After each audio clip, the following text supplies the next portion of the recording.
Hi, I'm Paige Feldman, writer, director, producer, and I'm looking to reinvent the romantic comedy for the 21st century.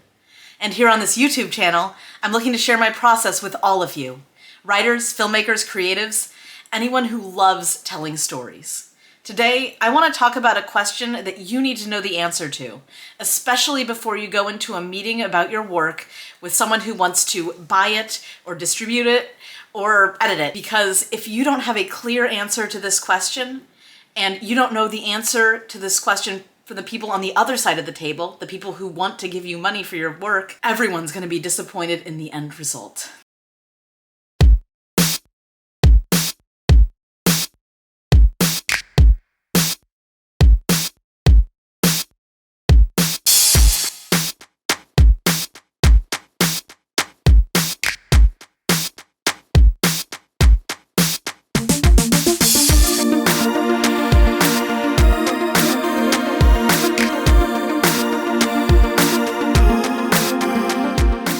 Talk about this through the lens of someone who's trying to sell a script.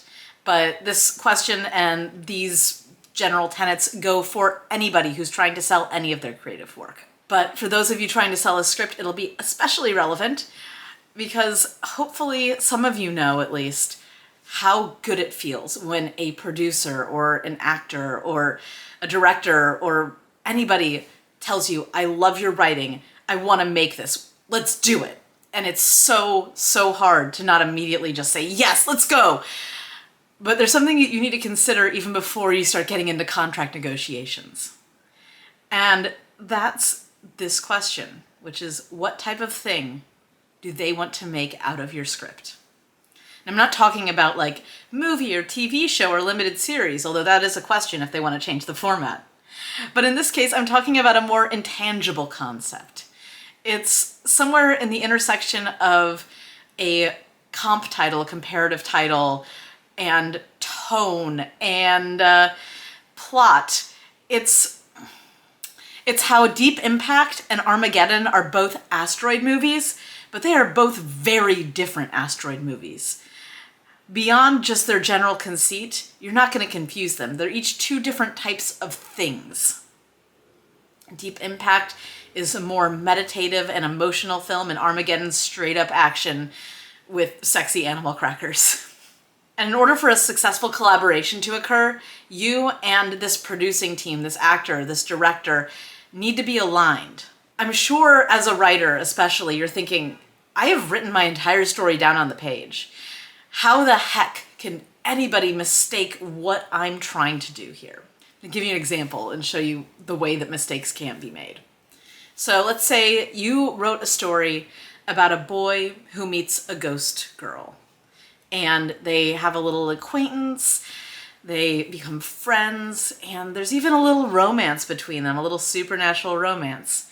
And soon the boy starts piecing together that the way that the girl died, the ghost girl, she might have been murdered. He starts going into this mystery, and the more he finds, the more he realizes he wants to take vengeance, and the ghost girl is egging him on and asking for his help. And then at the end, when this boy is confronting the killers, bloody confrontation, it turns into this mindfuck of an ending where the ghost girl just starts laughing because she already took care of her killers years ago. She just likes causing chaos in people's lives.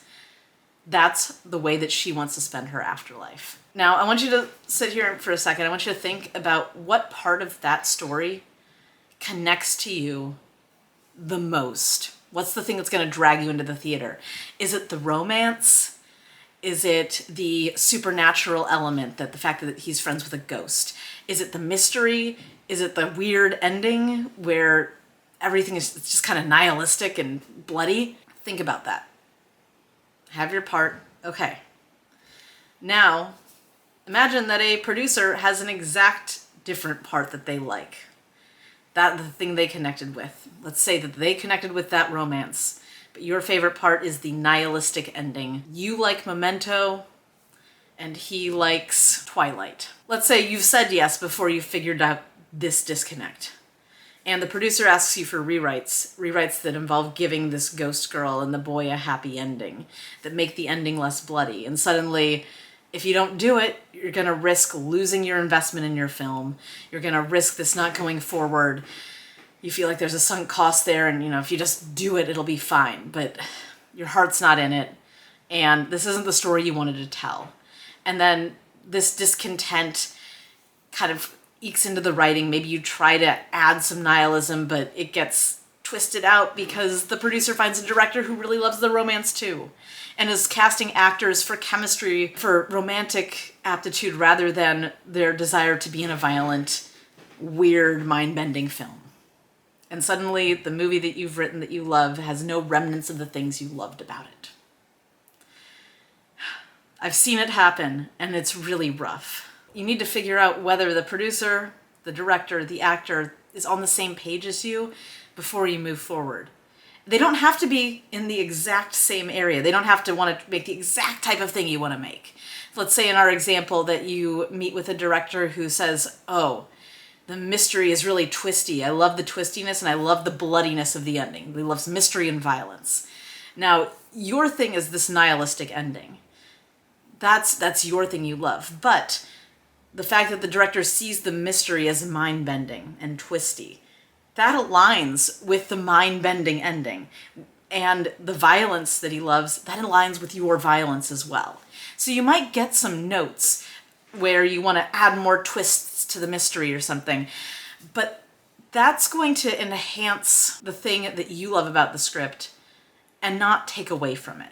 And so while it's not going to be a perfect collaboration, it's a doable one. Okay, so how do you figure out whether someone wants to make the same thing as you do?